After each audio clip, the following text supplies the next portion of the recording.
محترم محمد اسماعیل سعادت ورو پوښتنه کړې ده د منطقو او نحوې او کمپیوټر او همدارنګه د قرآن کریم او صرف په الفاظو ښوولو سره سړی د یو چا استاد کېږي که یا بسم الله الرحمن الرحیم حامدا ومصلیا. دا په پردې کې دا مسله سمدم په تورو په دا یوه صفحه کې 318 صفحه ده جلد اول دا تورې راغلي دي.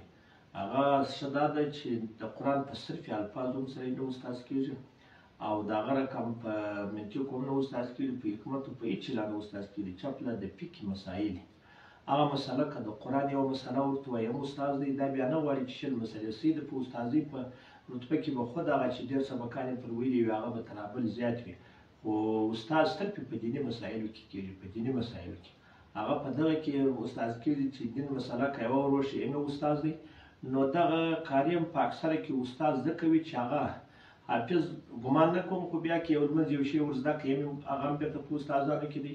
او قاري بیا په اکثره کې د تجوید داسې مسایل بعضې ورته وایي چې هغه د شریعته پرې تعلق ولري، چې ویې لري نو په دغه وخت کې هم استاد ګرځي. او که راولاړ شي شرعي مسله ورته ونه وایي دا نه استاد کېږي. 308 پنځم ټوک هغه عالمګیري دا ستا لاس د پای د خوا لیکم. الله سبحانه. ډېره مننه محترم مفتي صاحب په دې هیله